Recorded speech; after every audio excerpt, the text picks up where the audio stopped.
Peacock is streaming your favorite shows, movies, live sports, breaking news, exclusive originals, and every live WWE pay-per-view. It's The Office, Chrisley Knows Best, and Peacock original shows like Punky Brewster. Peacock, watch for free, upgrade for more. Stream now at peacocktv.com.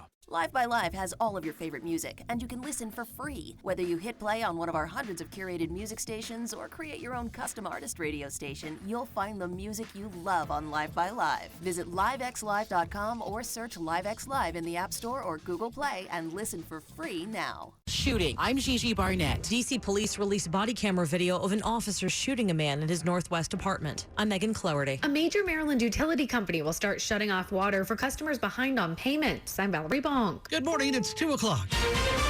This is CBS News on the Hour, your home for original reporting. I'm Tom Foti in Washington, and it is the day that America pauses to remember the events of 20 years ago that those who survived or saw them will never forget. Not in Lower Manhattan, not at the Pentagon, not in Shanksville, Pennsylvania. KDKA TV's Chris Hoffman. Just as the sun began to set in the rolling hills of Somerset County, hundreds gathered to remember common Americans who became heroes. This was the first fight against terrorism. It was on Flight 93. It's just emotional. I just know what they went through and did, and probably saved more people's lives. Lanterns were lit, and friends and families of the 40 victims walked them down past the crash site. The lanterns were taken to the wall of names and placed under each victim as music filled the crisp air. President Biden will be in Shanksville later Saturday, also in New York City, and at the Pentagon outside Washington. Otherwise, Mr. Biden's now in the middle of a political free-for-all over masks and COVID vaccination. Indiana Governor Eric Holcomb says President Biden's plan to require private businesses with more than 100 employees ensure workers are vaccinated against COVID is a bridge too far. Florida Governor Ron DeSantis says we have a responsibility to stand up for the Constitution and to fight back. Ohio Governor Mike DeWine calls the president's vaccine mandate a mistake. He says the vaccine is the best way to prevent the spread of COVID, but that people and business owners should make their own decisions about vaccination. Jennifer Kuiper, CBS News. COVID-19 now blamed for about 659,000 deaths in the U.S., more than 10,000 of them this past week. Now to California, where voters are about to decide whether to keep their governor or show him the door. 4 days before the recall election, Governor Gavin Newsom attacked his Republican opponents. They all supported Donald Trump, and they all support repealing mask mandates and vaccine verifications. The governor's opponents have attacked his handling of a number of issues, including crime and dealing with the homeless. Conservative radio talk show host Larry Elder tops the list of those hoping to replace Newsom. The race has been close for the last several weeks, but new polls show Newsom surviving the recall. Steve Futterman, CBS News, Los Angeles. And also in California, a bit of help from light rain as firefighters continue battling huge fires in the north, but lightning has also sparked several new blazes in that drought-stricken area. In the men's semifinals of the U.S. Tennis Open. First contested tonight, but again, Djokovic shows his fifth set mastery. That on ESPN, top-seeded Novak Djokovic thus moving into the men's finals. If he wins it, it's a 2021 calendar year Grand Slam for Djokovic. He's won all the other majors. This is CBS News. WTOP at 2:03. It's Saturday morning, everybody. We've made it to the weekend, 11th of September, 2021. Clear, cool, comfortable, very low humidity overnight, early morning. Low in the 50s, most of the area by daybreak. It's 59 right now.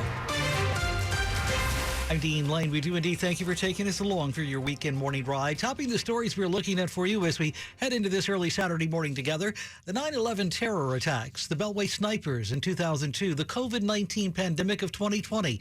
They all caused major pain and suffering on a mass scale and led to a societal shift involving mental health.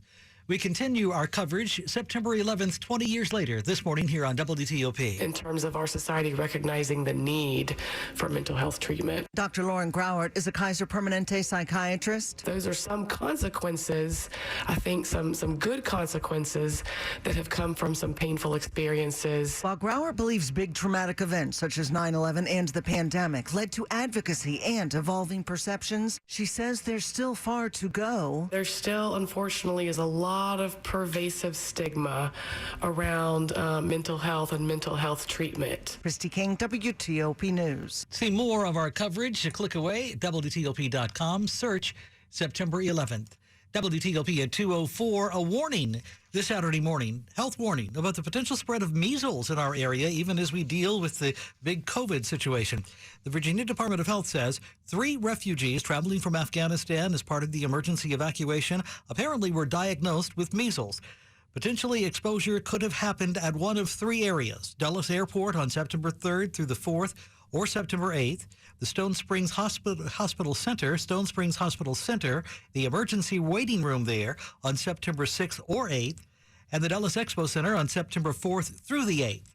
Go to WTOP.com, a click away for a complete list of places, dates, and times. If you've been vaccinated for measles, officials say you are protected. Otherwise, you need to contact your doctor right away.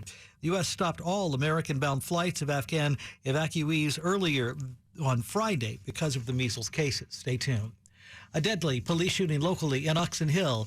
As WTOP's Gigi Barnett tells us from the scene, a fistfight ended with a Prince George's County police officer drawing and firing their gun. He was kind of giving him the business. He was eating him up a little bit. Residents near this Oxon Hill neighborhood described the fistfight between a Prince George's County police officer and a man. Minutes later, it turned deadly. That's when I heard like 4 or 5, actually about 6 or 7 gunshots. They were quick. Police Chief Malik Aziz says the officer was trying to remove the man from an apartment complex. He was recently banned from it. He had some type of history of intimidation to some of the residents. Investigators say at some point the man grabbed a bag and pulled out 2 replica guns. The officer fired his service weapon, killing the decedent. In Oxon Hill, Gigi Barnett, WTOP News. The police officer was off duty working as a security guard at the complex at the time. On another case, D.C. police are releasing the body-worn camera video now of a man shooting by officers just last week. In this case, police say they had been investigating a report of someone pointing a long gun at the street. We're just trying to check on someone. Can you open the door? We just need to talk to you real fast. Officers' body-worn camera footage from August 31st shows George Watson speaking with officers twice, slamming the door and going back into his apartment, only to reemerge a third time with what looks like a long gun. Seconds later, Sergeant Jonathan Nelson shot Watson 5 times at the door of his apartment on 14th and V Streets, according to a letter from Deputy Mayor for Public Safety Chris Geldart. Watson died at the hospital. Another officer was shot in the hand, apparently by a colleague. Sources say an evidence photo of the gun recovered at the scene is a non-lethal airsoft rifle. D.C. police confirm Internal Affairs has launched an investigation into the incident. Megan Cloherty, WTOP News. 2:07, among the other stories we're following for you this morning, a utility company says that come next week on Monday, it will start shutting off water for Maryland customers who are behind on their payments. WSSC Water in Maryland says about 92,000 customers are behind on their payments. Spokesperson Lynn Riggins. It's an extraordinary number.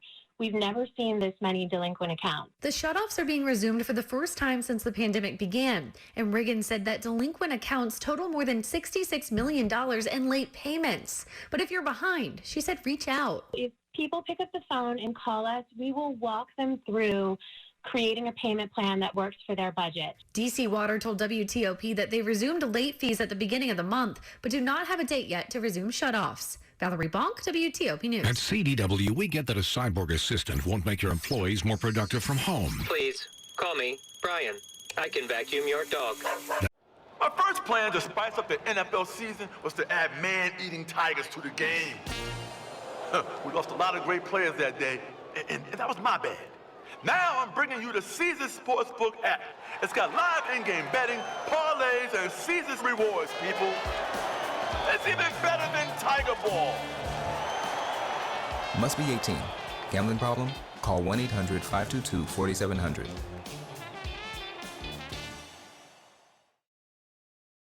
Hi, it's Jonathan Cotton with the Good Feet Store, and I've shared before how I love an organization called TAPS, Tragedy Assistance Program for Survivors.